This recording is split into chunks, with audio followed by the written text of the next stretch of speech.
Bakunzi babo muri TV ndabashuje ndabaramukije ndabayambiriye ambi nizere ko mumeze neza abantu mwese mudukurikira reka nizere ko mumeze neza wowe rero utameze neza ko ntiwabura iyo ni ibintu nkunda guhora avuga ntabwo bishoboka yuko abantu bose amera neza icyarimwe ihangana ukomeye nawe umeze neza komeza enjoying nyine ariko wibuke n'abandi kubera ko ibintu ni magirirane kandi nta hantu umuntu atagera nta naho atava nishimiye kubana namwe uno mwanya uyu mwanya mwiza mfashe wo kugira ngo tuganire nk'uko bisanzwe ni inshuti yanyu Odile uhawe na Maria ndabayambiriye rero mwese abantu mwese muhunda ndabayambiriye abantu mwese muri gukora subscribe ndabayambiriye mwese buriya umuntu uza akiyandikisha ahantu ukunda kuvugira akavuga tuno muntu nzajya mureba aba ari umuntu ugukunda pe hariho noneho n'abandi baza akakureba ariko yigendera baya rero ni inshuti ntabwo ari inshuti zawe n'abantu gusa bakureba ari nabyo bintu nshaka ko tuvuga ibintu birebana n'inshuti mperutse kwicara ndatekereza nsanga hari inshuti ngomba gusezerera muri uno mwaka pe mwaka dutangiye wa 2025 hari inshuti ngomba gusezerera rwose nkazisezerera nazo zashaka zikambwira ziti turangizanye nukuri reka mbabwire kuba ku cyumweru sondo ubwo sejo hari ahantu twari turi umuntu aratubwira ariko mwibaza yuko ubundi buriya kugira ngo ubone umuntu ugukunda bya nyabyo ari ibintu byoroshye ati buri muntu wese afite ikintu akundira umuntu ariko sinemeranijweho nawe ko njye mfite inshuti zinkunda nta kintu zinkurikiyeho habe namba kandi nanjye ndazifite nkunda pe nta kintu na kimwe nzikurikiyeho ubwo yari arimo atubwira ati buriya n'umubyeyi wawe hari igihe ashobora kuguprofita bitewe n'uko umeze ibyo byo turabizi ibyo ntitubigarukaho byo bibaho pe umubyeyi arikora akanga umwana ngo ashatse umuntu adakunda ngo ashatse ngo iki n'iki ibintu nyine ukabona ntabwo abyumva n'ubukwe nta butahe kubera ko muri mu buzima bubi ariko mwagera mu buzima bwiza umubyeyi akakugarukira ukaba umwana ibyo ngibyo byo abantu babizi ntabwo ari bake pe ibyo rero bibaho koko naje gusanga kubera iki umuntu yagukunda kubera ko hari ikintu agukurikiyeho umuntu akagukunda kubera yuko ujya umuha inama gusa akakwibuka ari uko afite cya kibazo kireba inama kuko azi ko inama zawe ari inyamibwa kuko azi ko iyo umugiriye inama icamo ibyo ngibyo akakubwira yuko nyine ari inshuti yawe ariko ahantu ubushuti uburebera ni hahandi umuhaye ubwo nafashe urugero rw'inama ruroroshye umuhaye kuko n'inama irahenze ari nabo bazigura umuhaye nka ya nama ukamuganiriza wenda akubwira ikibazo cy'ukakigira icyawe bibaho ko nanjye nihereyeho ngewe umuntu ambwiye ikibazo mpita nishyira mu mwanya we sinshobora kumuha inama nanjye ntakwira mpita nkishyira ku mutwanyi nkavuga ariko ari ngewe bigenze gutya na gutya byagenda gute nkahita mvuga rero ari ngewe ndumva nabigenza gutya nkayiguha ubwo rero ni ukuvuga ngo niba wenda tuganiriye nk'uno munsi ikibazo ukagenda wenda nama naguhaye igakora kwamagara ukambwira shama nawe ni ukuri wakoze nabigenje kwa kundi bigenda gutyo ati wakoze cyane nanjye ntiwakoze akagenda nyuma y'umwaka n'igice akongera agahora n'urundi rubazo ubwo akaba arakwibutse akakubwira Odi muraho cyangwa se Claudie cyangwa se Jane muraho ngaho neza ubwo rwose akaba kukubiseho ikindi kibazo hari abantu tubana ni ukuri tuzi yuko iyo aguhamagaye aba aguhamagariye ikibazo cyangwa abaguhamagariye ibintu nyine byamucanze ugomba kumufashamo rero izo nshuti nk'izo ngizo ziba ari za nshuti zireba stati yawe buri munsi pe ziyireba zimva habe no kukubwira byibuze hayi akayireba akagira ate ariko akagukenera kuko wagushaka mu buzima busanzwe mukaba mwibaniye gutyo, ariko haba ikibazo. Yeberetse kumba mu minsi ishize, noneho nganira n'umugabo wanjye ndamazi, ariko ntekerereza ukuntu ubona ngira umutima mwiza, ubona ndi umuntu nyine abantu bose bagomba kwisanzura, ubibona gute? Hambwe ati se kubera iki? Ubwo nabyo nari mbitewe n'umuntu. Uwo muntu dukunda kuvugana gusa iyo hari ikibazo, iyo ntacyo ntampamagara. Iwanjye cyokora yari yagerageje arahasi, ariko iyo hari ikibazo niyo twaba twarashwanye arampamagara, ndamubwira nti ndebera nk'akana. Ubwo nyine tuba tubaziranye, kuko mana yanjye ndi insina ngufi,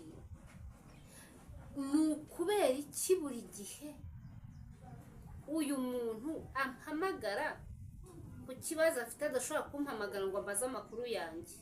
Si we gusa, hari abantu tuba tugiye tuziranyeho nyine, hari ukuntu buhuriyeho n'abantu n'umugabo we, abizi neza ko abo bantu wenda ari abantu mushobora kuba mushyikirana bya bugufi.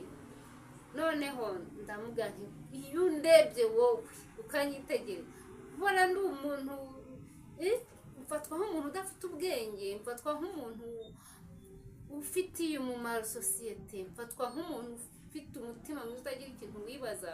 Mfatwa gute? Kubera iki umuntu aprofita buri gihe gusa iyo hari ikibazo, adashobora no kuri bonane kumpamagara ngo ambwira ati happy new year, no kuri no adashobora kumbwira ati merry christmas, ntariko haba ibintu akagira ati akambaza. Iyo rero ni kotima. Abantu nk'abo rwose mana yanjye, aya uyu mwaka wa 2025 urumva ufite ingamba nke. Unkunda nzamukunda, unyanga nzamwanga, umprofita nzamwihorera, ko mfite n'abandi bankunda nta kintu n'iki na kimwe banje. Ugasanga umuntu aragukunda, arakugenda, haragusura, arakugenderera, arakubwira yuko hari icyo umumariye kandi we nta n'ikintu umumariye.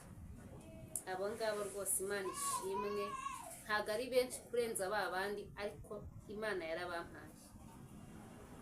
Noneho hari n'izindi nshuti ugira zikaguprofita kubera yuko wenda hari ikintu runaka gukeneyeho. Tuvuge nk'urugero, nimba iyo nshuti izakenera computer kandi wowe uyifite, nyine akagukunda kubera yuko avuga ati reka mwikundishweho ejo hazagiza computer. Akaba muturanye bagukunda kubera yuko wenda ufite wifi ukoresha, ufite internet, ati reka mukunda azajya amonekta kuri internet. Izo nshuti turazifite. Tukaba dufite n'izindi rero agukunda kubera yuko uzamuha karifti, ufite imodoka uzamudeplaza, akaba ari ibyo ngibyo gusa. Akakubeshya ko agukunda, ariko yagera aho bakuvuga nawe akadoda akaza akakuryarya. Tukaba dufite n'abandi agukunda kubera yuko nakuguza 100,000 uzabimuha rwose utagoranye, uzagera gute. Ariko uwo muntu wazategereza nyuma byibuze ko aravuga ati muraho. Izo nshuti rero reka mbabwize ukuri, niba nge niko numva ibintu, ntabwo wenda ari ukuvuga ngo niko numva ibintu.